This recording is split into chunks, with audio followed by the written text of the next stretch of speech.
And we're back, ladies and gentlemen, live on the Philippe Matthews Show. Thank you for tuning in wherever you are around the world. Big day today. Really cool cat that is with me today. I'm so proud and honored to have this brother on with me.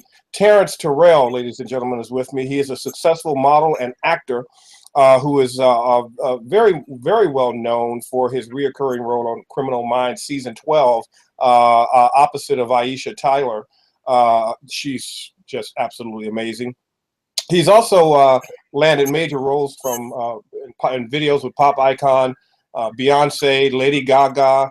He's got something coming up that we're going to talk about later on with Ariana Grande. But what I love about this cat is his book, Blackie, which is an amazing, uplifting story about a young boy's journey of self-confidence. Terrence Terrell, how are you, my brother? I'm doing good. How are you guys doing today? I'm good. I'm good. So to tell the story of how I came to know you, this is how nuts things can get. So had Karyn Parsons on my show. And after having Karyn on my show, I noticed she had done a segment on Vlad TV, one of my favorite cats. And on there, she was talking about, of course, Sweet Blackberry, and they were talking about Black history and what have you. And it was actually Vlad that asked Karyn, hey, have you heard of this book called Blackie by Terrence Terrell? And she says, no, I haven't. I'm going to go get it today. And I said, well, let me go get it too. And so I went and looked it up and found you, and here we are. How about that for a positive internet traffic? Yes. So tell me about this book, Blackie. Why did you decide to name it that? Because it's kind of a personal story about Skylar, who's the character in the book. It's a children's book. Walk us through a bit of the history of why you decided to, one, name it Blackie, and two, how does it relate to what you went through growing up?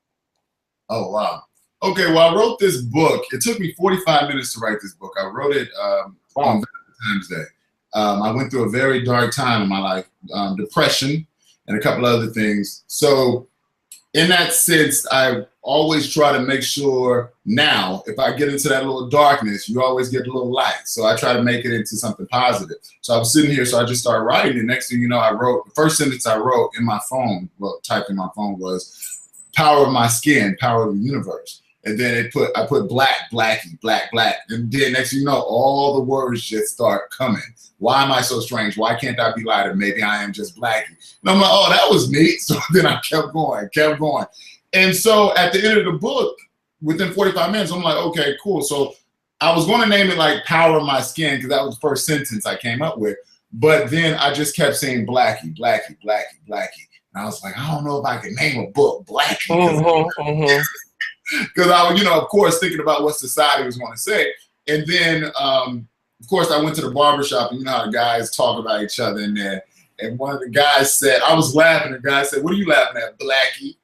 And I was like, okay, I'm going to name it. Because even at the age of 31, people are still calling me Blackie as like a diss. So I said, okay, we're going to name it Blackie.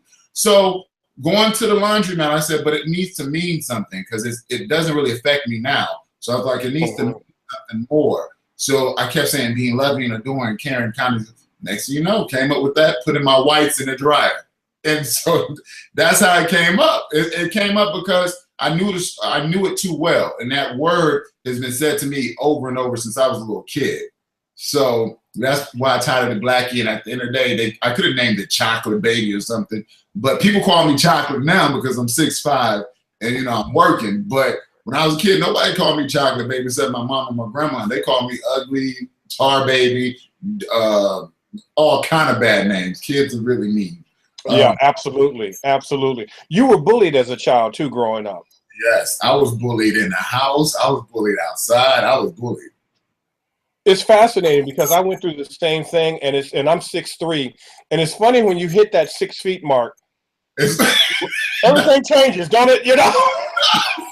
Everything stops, and then when you go up to 6'5", it's people talk a little bit different. But even with that, and that's a good point. Even with that, even though I was 6'5" at 31, I was still only using a part of my body. I wasn't fully in all my limbs. So I wasn't fully a man in a sense, but a man to what I thought a man was, not what society told me what I should be. So I had to write down, did little exercises about who I am. So with this book, when it came out, it was just like, okay, I was bullied, but now here we are, I'm getting paid to look the way I look. So that's great and it's amazing and you get paid for your talents. But if you were bullied and so like beat up as a child, to switch that over even as a grown up, like, okay, I'm good, I'm worthy, it takes a moment. Yes, it does. It's a transitional phase. Yeah. It's a big transitional phase to a point where you have to like look in the mirror and like yourself. And you know, people say, oh yeah, I love myself, but do you really love every part of yourself, your flaws and everything? So that's where Blackie came from. Well, you know, it's interesting because I've looked at all of your, not all of your photos, but I've looked at a lot of your photos and press photos or whatever, and you're like a gorgeous black brother. I mean, you're like a melanin pharaoh king, right? And I can only imagine, like, okay, someone would say, well, how could this cat have any issues with self-esteem or self-image? How could he feel anything less than, you know, a king? Because one, he's a model, not even. You know, there's a lot of brothers who can't even do that, and you have become a successful model. Walk us through, like, how did you fight through that? Because I don't know which came first, modeling or acting. Modeling came first because it was college. Modeling came up, and I remember watching this interview. It was on Tyra Banks. You remember when she had a talk show? Yeah. Janet Jackson. Janet Jackson kept saying, like, she's a sex icon. But she went through this phase where she wrote this book, and she said that she felt like she was ugly until a certain point. And everybody's like, I don't feel that way. Even me, I'm like, what the world? Like, you're Janet Jackson. But at the end of the day, it's a mental mindset. And then we're already beat up as humans and telling us society tells us what we got to do. And then we go out into this world, and then we latch onto these bad relationships where we allow bad things on us because we don't feel like we're worthy. Wow. So all of that had to switch over to a point where I did this prayer, and it's a very powerful prayer. I've always asked God, my grandma, you know, you're taught to be humble. You're taught not to be too much, not to boast. So I've always asked God not to allow me to see what other people see because things just happen for me, and I don't know why. It's always a blessing. But in that moment of darkness, I asked God to show me just a glimpse of what other people see in me, because when I looked in the mirror, I saw nothing. Wow. Sure enough, I made that prayer and I said that, and sure enough, there was this thing that started happening to the point where a couple of weeks after that, that's when the book came up.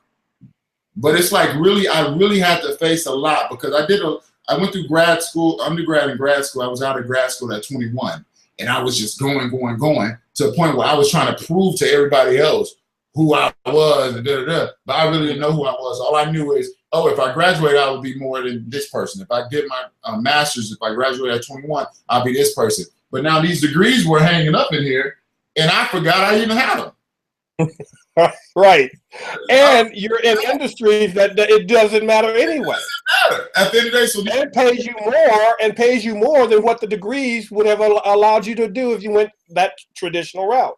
Yeah, so it's like it's a mindset to a point where you really people say self-love all the time, but it's really all about self-love. Because I was on these sets and I was the only black person on these sets, and I'm looking around like, am I supposed to be here? And these people have picked me, the contracts are signed. I'm sitting in the wardrobe chair and I'm still like, am I supposed to be here? They could have got this, got that, got that. But it's really understanding self-love and knowing that you're enough.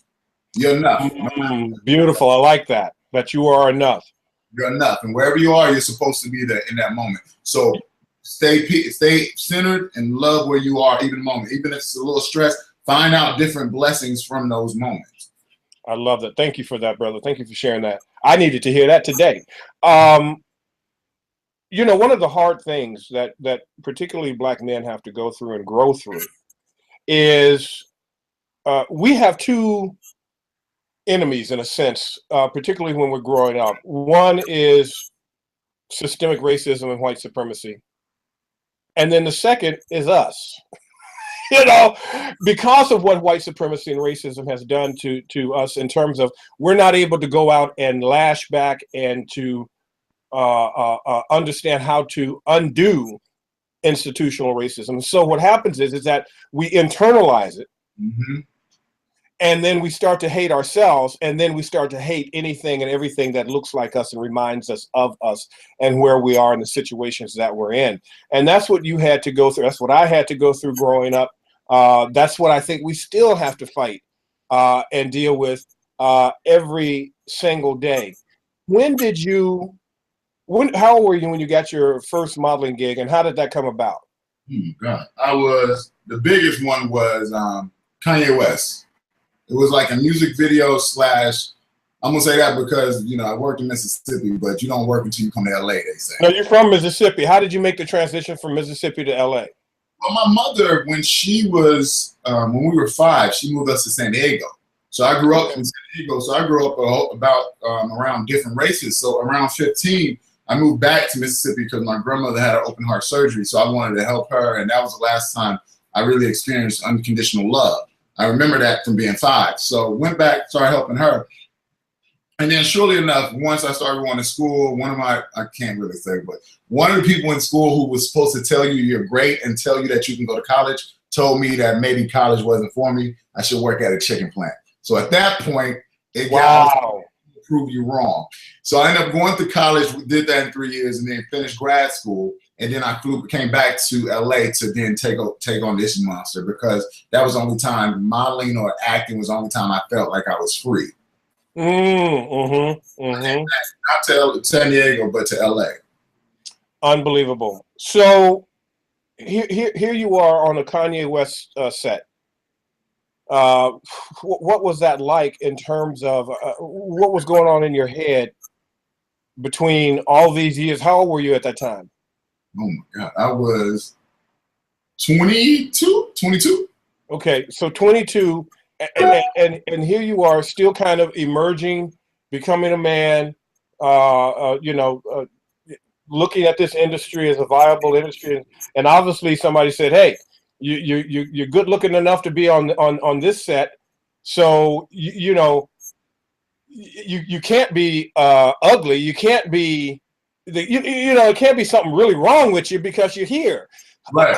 How did you handle that juxtaposition of emotions? Because I think a lot of black men, black people particularly, whether it's in terms of whatever their unique gift is, they're always second guessing and questioning, how did I get here? How, am I really deserving of being here? Am I good enough to be here? And then we sell ourselves short, and then sometimes that causes us to sell out.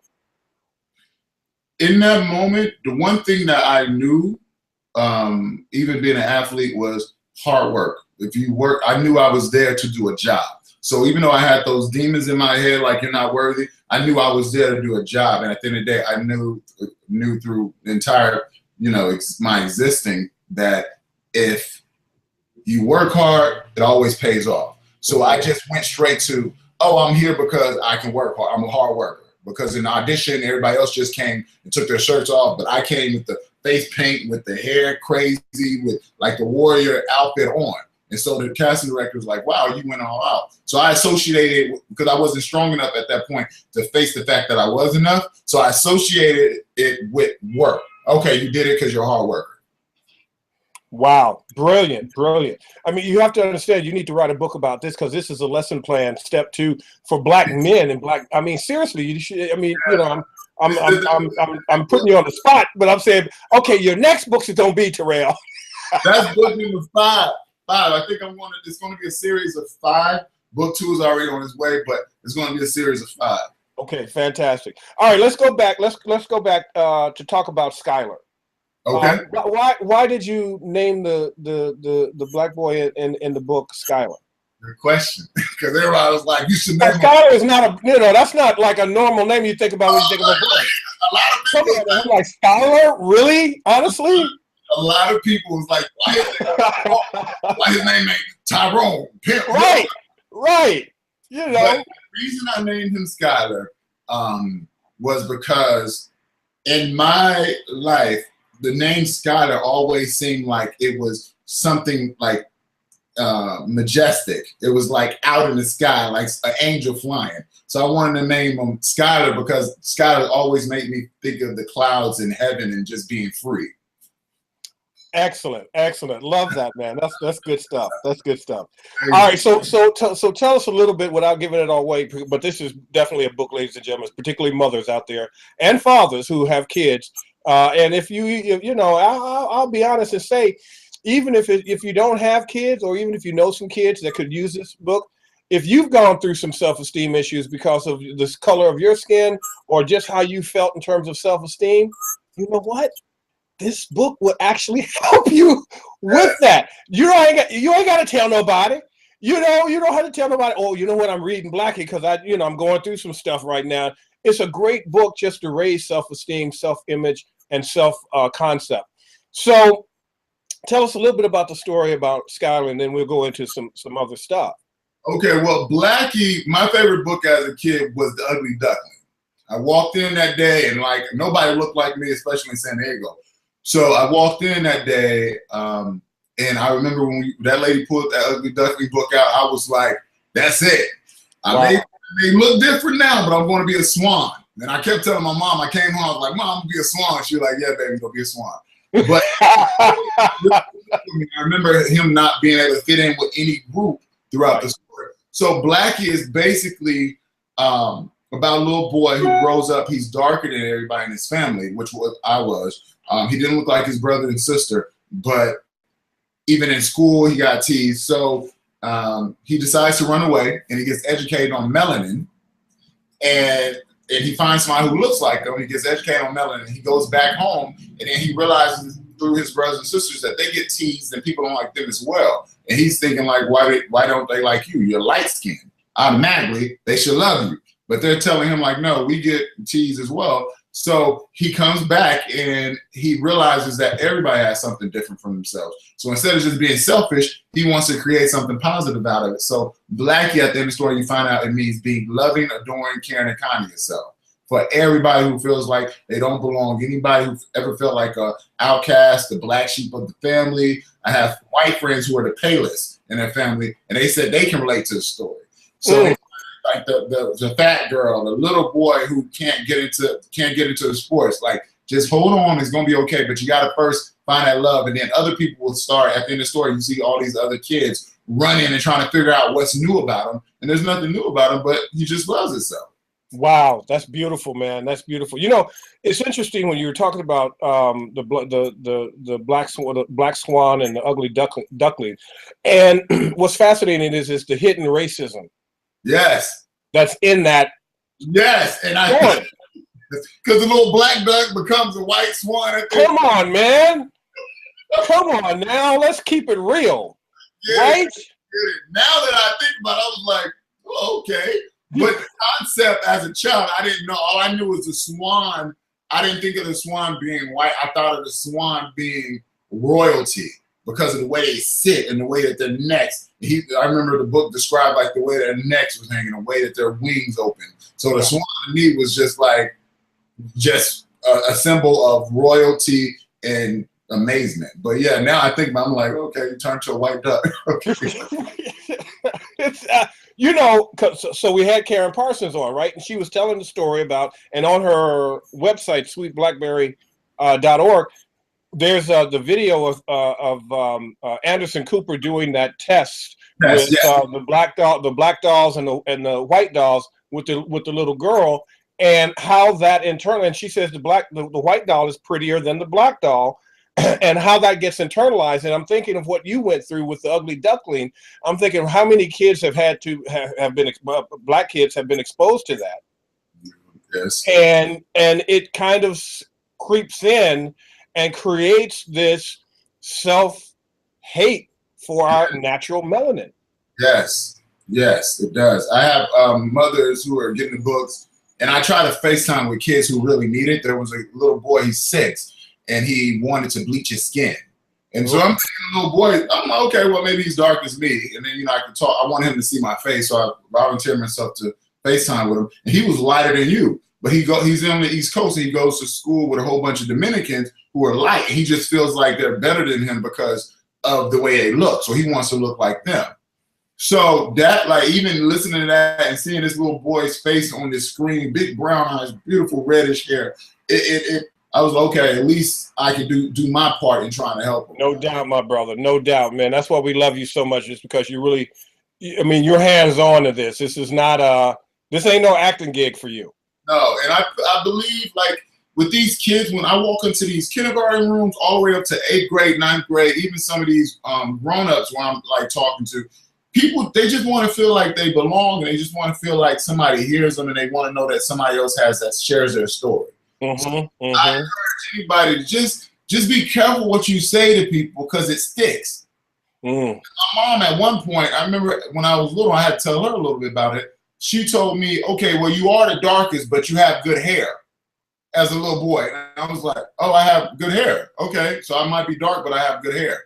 So that, all of that went into my head, where I always get my haircut a certain way, because that's the only thing I had going. That's how I interpret it. So you have to be very careful and start asking these questions to these kids when they come home, instead of just saying, what'd you do? Like, ask these kids, what did you learn today? How did you feel today? Like, not just what you do today, because what you did is not necessarily what you learned.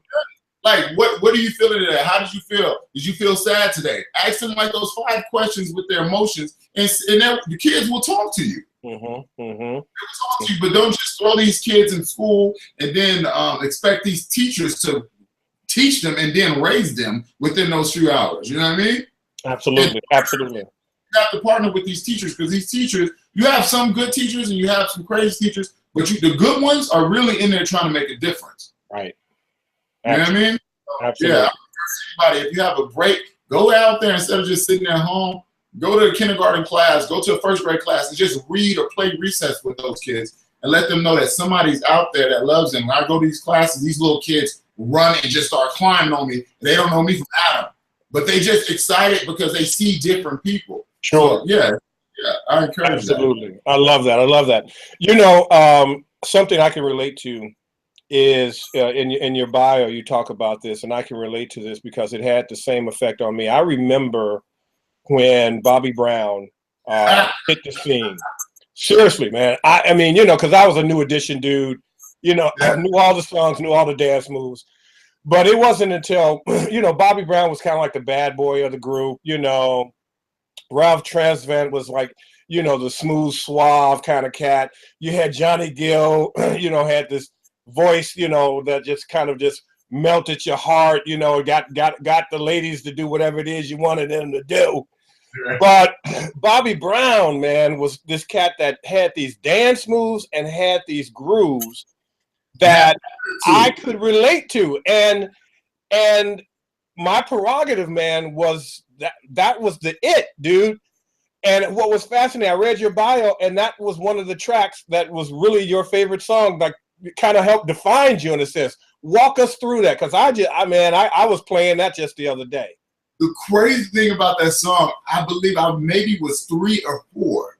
And my mom, like, I remember actually every time I came to my grandmother's house, she would play it for me, and I had no idea what prerogative meant. I didn't know what.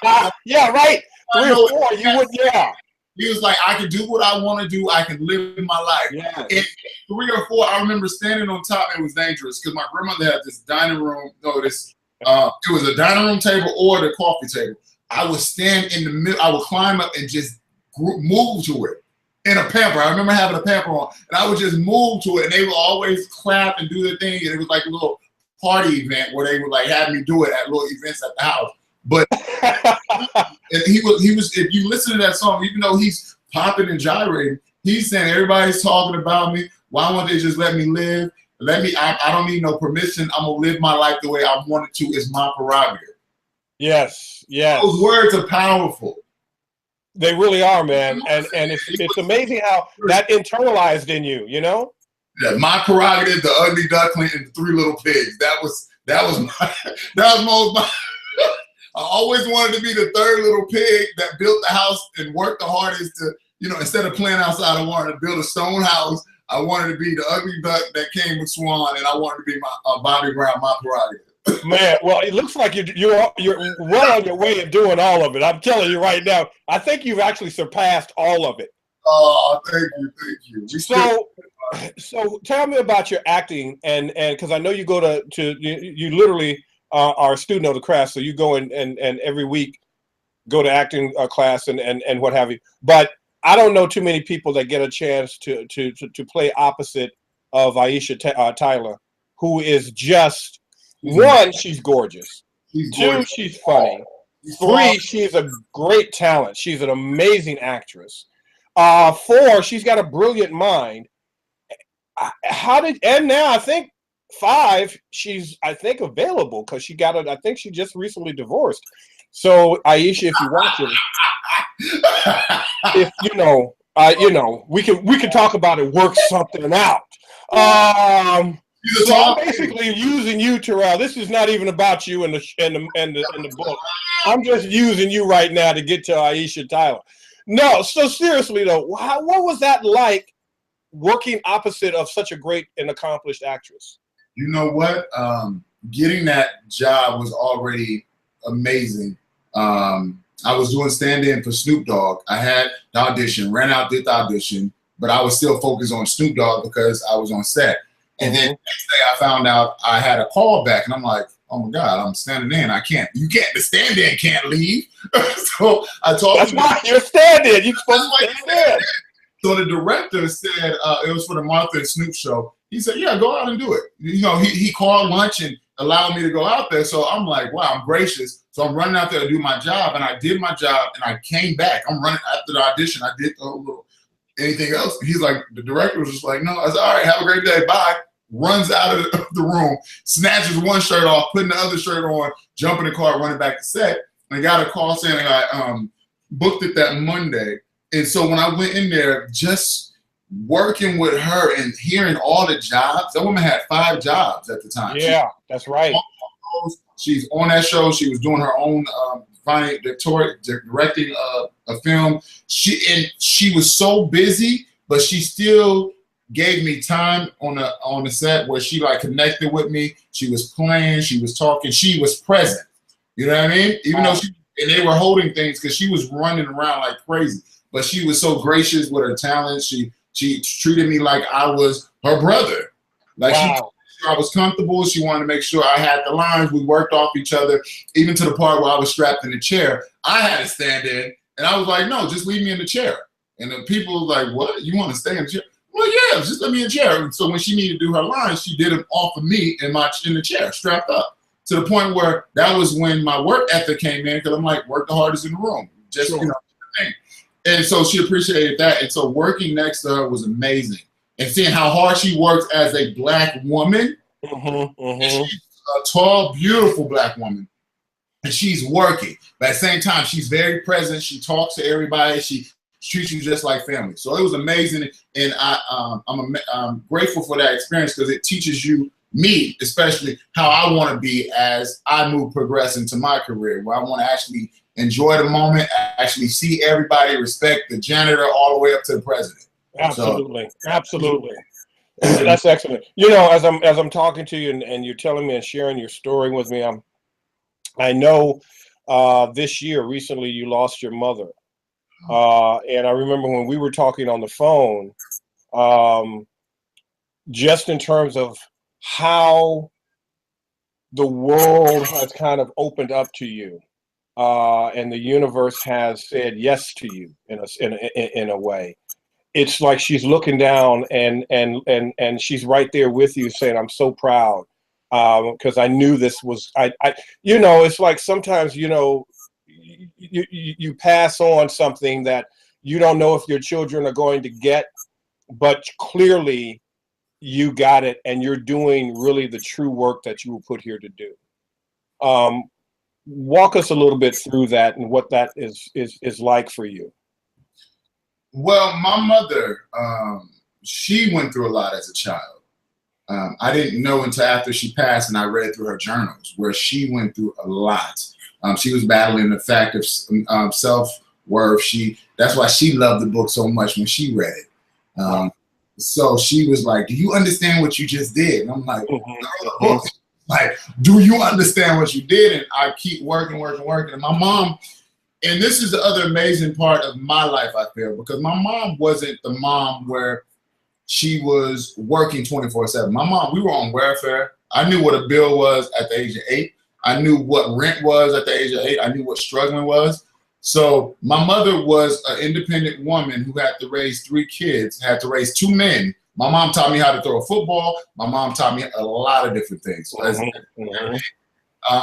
So going into that, she fell, and she, of course, went through the drug issues. She had a domestic violence. She went through a lot of stuff. And she always told us when we were kids, don't be like me. Don't do as I do. Be better than me.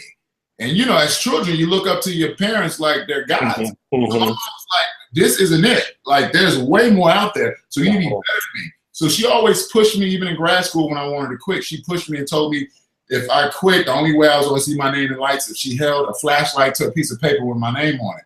And she was going crazy. I got a B one time in grad school. And I was like, oh, it's fine. And she was like, that's not good enough. You need to go harder. And so I'm hanging up the phone. She's lecturing me. And I'm like, oh, this lady only graduated from community college. Right.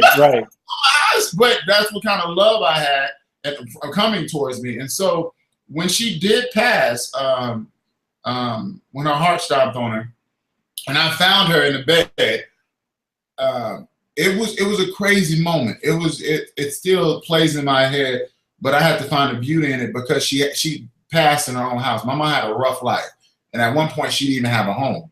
So she passed in her own house.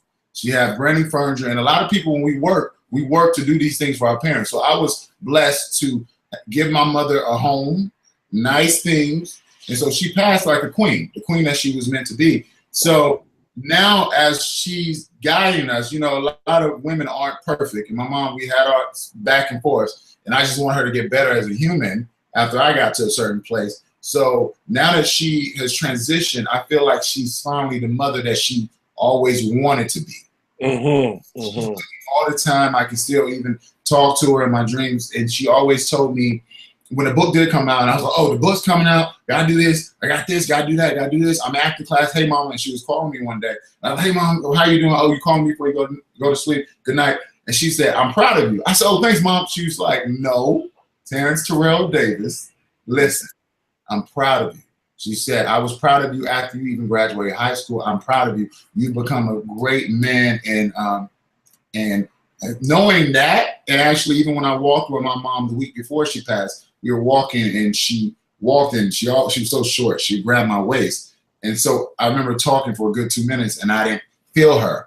And she stood and I turned around, I'm like, Mom, what's wrong? And she just sit there and she started crying in the parking lot, saying how grateful she was to even have the title as my mom and how proud she was of me.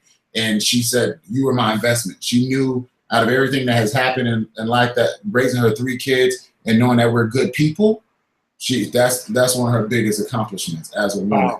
Yeah. Now, every time I sell a book or every time I get a little depressed, and those are one of the days when you called me, it's like she's reminding me, like, you can't stop. You got to keep going. Absolutely. So that's my mama. Wow, man. We big ups, live up. We love her. She did well. She passed on well.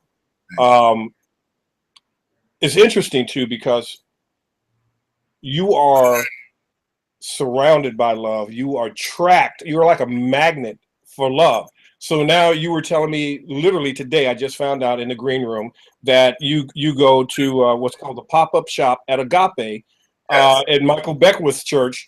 Yes. And I'm working with TJ Woodward, who's on my network, who's bringing in Reverend Dr. Michael Beckwith in December here in Sacramento. This is absolutely crazy. Okay, and I've had Beckwith on my on my blog show some time ago. So what does that experience at Agape bring to you, and how beautiful it is for them to let you sell your book, and actually Dr. Beckwith has a copy of your book? Yes. That experience, I've been to Agape a few different times when I first came out here and I visited, and I call that place, even though it's a spiritual center, I call it a recharging center, because it's all about self-love, loving yourself, loving each other, and treating each other as human beings. When you go in there, I came from Baptist, so you know, when you even on Easter, when it's time to come to Easter, you got the big hats. People are dressed to the nine. Right. Pink suits, green suits you never seen the color of before.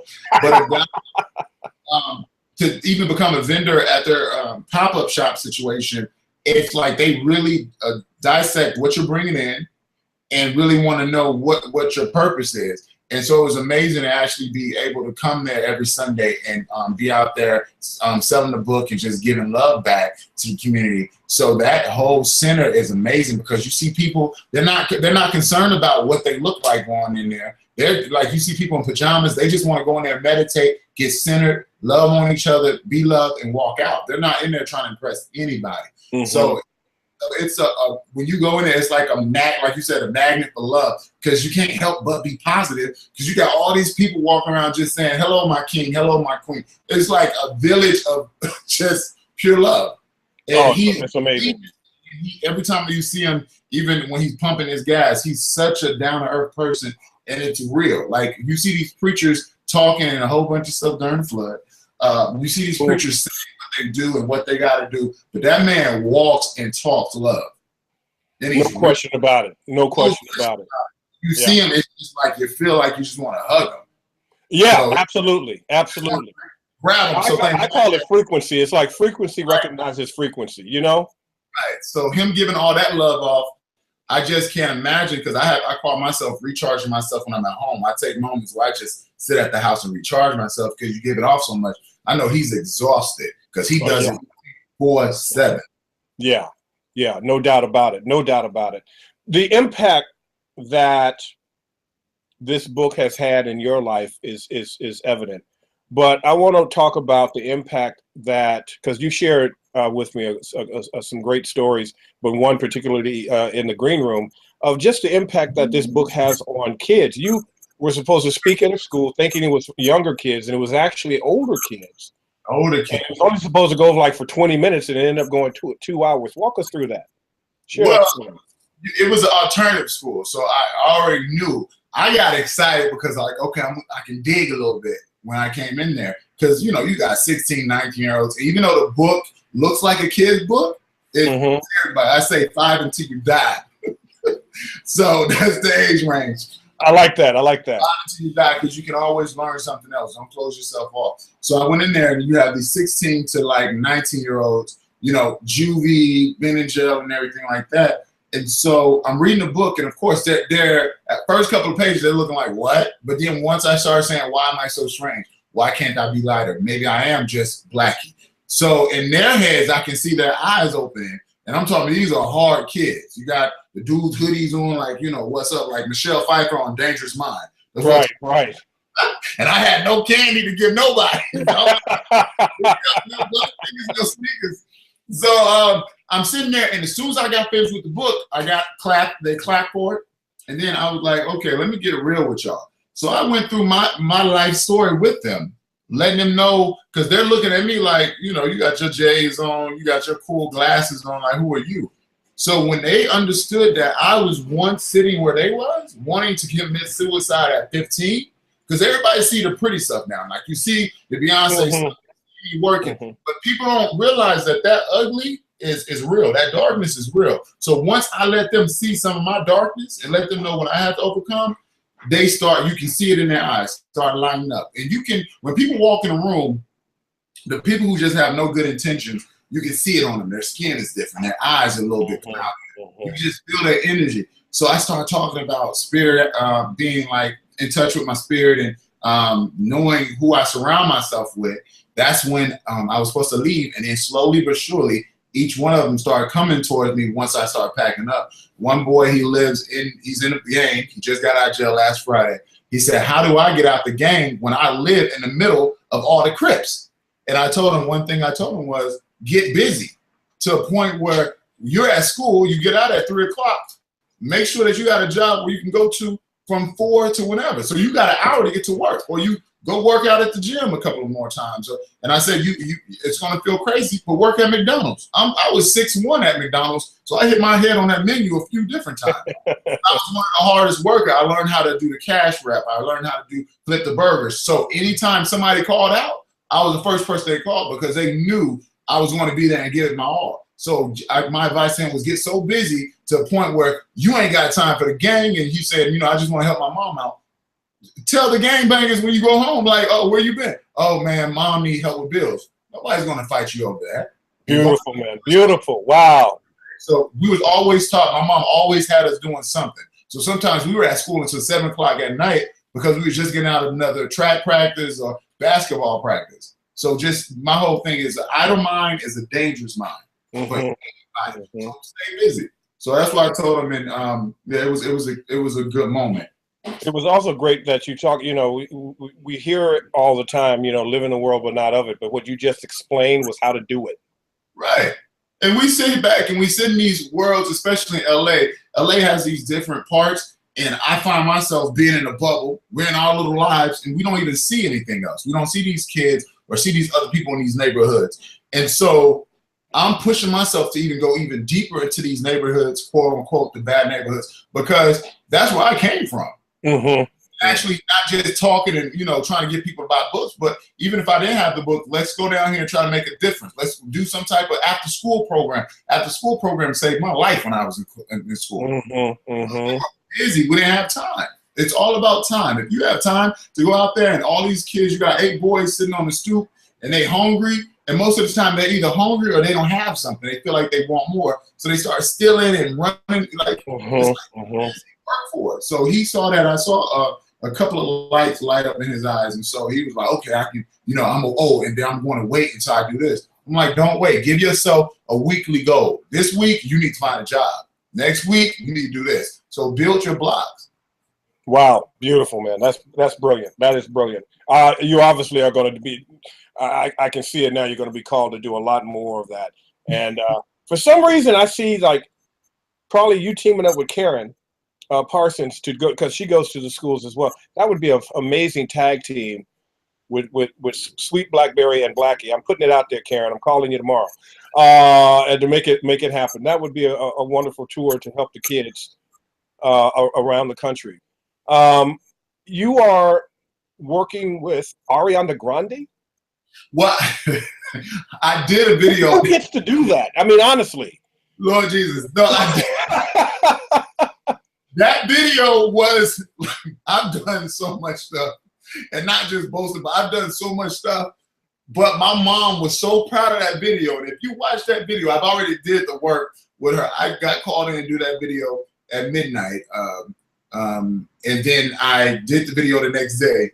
And I had to kiss a girl I just met for 7 hours straight. And they wanted us to rip our clothes off and everything. So that video is very raunchy in a sense. But my mom, she was like, send me a shirt, picture with your shirt off. Send me this. People want to see it. So when people, oh my God. So that video was very interesting. But it was a blessing to do. But it was my mom. Right? Everybody's calling. This is my baby. Let me show you what my baby did. She's like, that's him. Look, remember one with the shirt? I'm like, Mom, you can't do that. That's kind of weird. They keep asking me for shirtless pictures. Oh, that's not right. She's like, I want them to see what you are. Like, wow, it's cool. But yeah, she said, I created this. That's mine right there. I made that. So that was great. That video was amazing.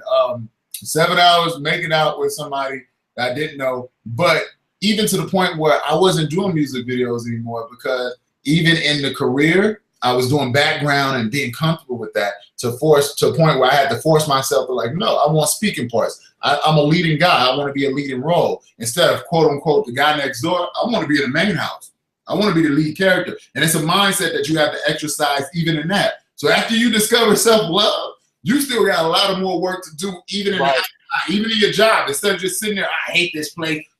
Are you looking for another job? Are you trying to see where you can fit in to move up? Like there's different things we can do instead of just sitting here and being evil and depressed or hating on somebody else. You know what I mean? Instead of being crabs in the barrel. Instead of hating on this brother who's actually exceeding, let's encourage him, and then maybe you can even talk to him and see what you can do in another area. Exactly. Yeah, it's like, come on. There's too much out here to just be sitting around here hating on each other, being evil towards each other. And when you find yourself hating or being evil towards each other, that's when, if you in that moment when you're hating on somebody, oh, she thinks she all that, oh, he make me, oh, he probably just sell drugs. look at that person and then look at yourself and find out what you don't like about yourself, because you're basically reflecting something off of them back onto who's responsible. You know what wow, I mean? love that. Love that. That's the man in the mirror right there, brother. Yes, that's what it's all about. Wow, that's brilliant. Well, speaking of that, you know, we saw something yesterday that really was history. I never saw anything like that, and that was when we had every football team, including the owners and all the people who work with the league, locked in arms in solidarity. It's beautiful. And it was just a magical moment, because here was someone who tried to create another divide, right? And in my opinion, another racial divide, and failed miserably. And the entire NFL, you know, it's fascinating. Kaepernick last year took a knee, and then it started because he's like, hey, look, there are problems that are in our community. My people are being slaughtered, literally, without consequence. And so I'm taking a stand. Right. A year later, the entire football league now, and you know, it was up, you know, it's kind of still up for grabs in terms of his career, where he's going to go. But I'm pretty sure now he's going to end up being signed with someone that's going to be historic and huge. But I mean, and the NFL, the NBA, here we are in that level of solidarity. Solange at her concert last night, she kneeled. Is that right? Yeah, she kneeled at the end of her concert. Wow. So this is a global, national and global phenomenon. Yes. Because it's something that we need, and it gives me hope, because, you know, you and I will always talk about how we don't support each other, how we talk about, and that's what we went through when we were growing up. And right. We also kind of go through that with some of our own right now. But these are the kind of things that give us a little glimpse of hope that something can unify us to the point where, you know, whatever, man, you know, I might not agree with everything, but brother, we're together right there on this. You know, we're going to stand together. We're together. So that was beautiful to see. And the second book that I'm writing has a little piece of DNA. Did you know all humans have 99% of the same DNA? It's that 1% or whatever that makes us different. So at the end of the day, it shows us that we are all humans at the end of the day. We all bleed red. Nobody's bleeding green or anything else. We're all humans. So yesterday, that was a very powerful moment. But you know what? It only takes one. But when you're that one, you have to have guts, because it's scary. Because you're going to be laughed at. People are going to laugh at you, push you down. But it only takes one. And that's even with your dreams or anything else. But it can't. My thing is, I challenge everybody out there. Can you be that one to stand for positivity and change? Wow. Instead of running in a crowd, throwing things, can you be that one that stops and sits in silence and tries to figure out something else, a better way, a strategic way to make a change? So that man a year ago, I'm sure he didn't expect what they did yesterday. That was beautiful. Yeah, it was emotional. It was very powerful. Now, and it's interesting. Your next book, you're working on a book for sisters, for Black women. Because I got a lot of. As soon as Blackie came out, it did well without even being physically out, and they were like, "Where the girl version? Bring me the girl version. I want the girls." So this went, instead of going to Vegas for Labor Day. And it's funny how the universe works and how God works. Instead of, I wanted to go to Vegas so bad and hang out, but instead of going to Vegas that day, I stayed at home and I said, I have work to finish, because I had half of the book on the computer, some of it on my computer, my laptop, some of it on my phone. So I said, I need to finish this book because I still have work to do. You know what I mean? So I wrote a book. It's going to be about 3 little girls. They're going to be sisters. And one's going to be dealing with weight issues, wanting to be Instagram famous, Facebook famous, a size 2 model famous. The second one's going to be a little tomboy, short haircut, dark, and wants to run like the boys instead of being in a dress like everybody telling her she should. And the third one will be the little light-skinned one with the freckles, with the reddish hair, who doesn't fit in because she's mixed. And then their mom down, and she's going to educate them on DNA. And then she's also going to educate them on why women are superheroes, because they have to multitask. It's a beautiful title. I can't give it out right now, but it's I can't wait. And at the end, Skylar will make his little appearance towards the end in it. And then, yeah, so the book is about DNA and teaching women. So DNA for everybody, but then teaching women that you don't have time to hate on each other because you guys are basically the seeds of the earth. You guys are giving birth. You guys are giving love. You guys are working 24/7. You're making PTA meetings, and at the same time, you're birthing the babies, and you still have to be a superwoman. So it's Absolutely. you have too many things to do as a woman already than to sit around and hate on each other because there's too much work to be done. And women, they work hard. No doubt about it. No doubt about it. I'm sure you've seen your mom, auntie, grandma. There's a way where you ain't got no food in the house, but when you wake up, breakfast is made. There's always something that a woman in my life has done for me that I'm like, I don't know how you do it. And they're strong. And then they also have to deal with their own insecurities. So this book is hopefully will help these women. So like y'all already dealing with enough in the world. Even us as black men, we have so much in the world to deal with. We should be trying to stick together like yesterday to make this world a better place. Absolutely. Absolutely. So yeah, it's coming. No, that's that's the best soapbox I've seen. That's a good soapbox right there. It's crazy. It is, man. And I appreciate you. Every time I read the book out loud or even the stuff I write down, I read out, it's not even me. It's like literally it's like you're channeling kind of. It's crazy because I have to like look and like I stutter because I'm looking like who wrote that, but yeah, and you know, and you have so much real life to pull from because you know this is not just a children's book. It's your life. Yes, it's your life. Yes, and how cool is it that you've been able to turn your pain into prophecy? It's amazing. There's only God. It's amazing. Yeah, yeah.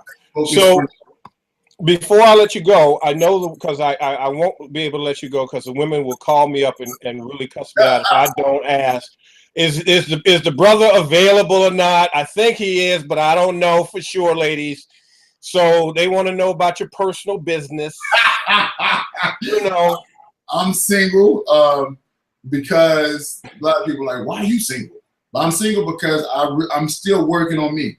And the person that walks into my life, I want to give them 150% of me, or almost 1,000% of me, and know who I am and already did the work on myself instead of putting all that responsibility on them to walk in and try to fix me. So I want to be a whole.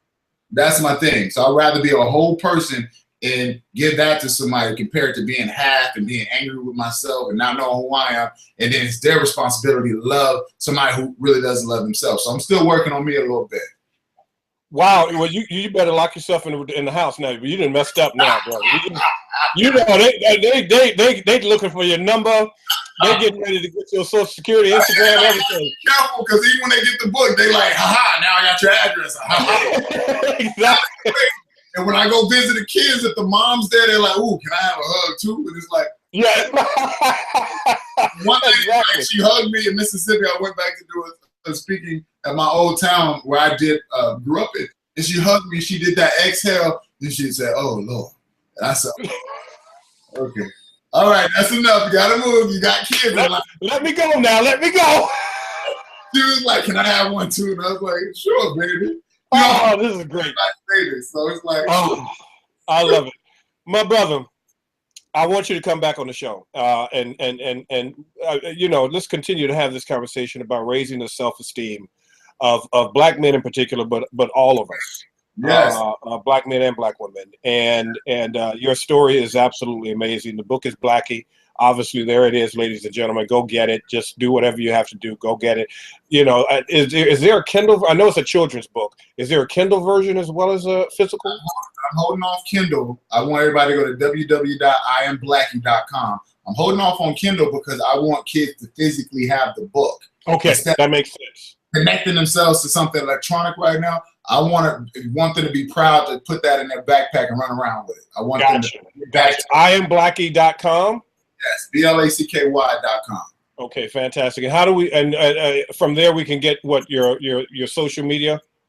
Social media is attached as well, but I'm TerrenceTerrell.com, and then on social media it's at I am Terrence T, and then Blackie is at I am Blackie.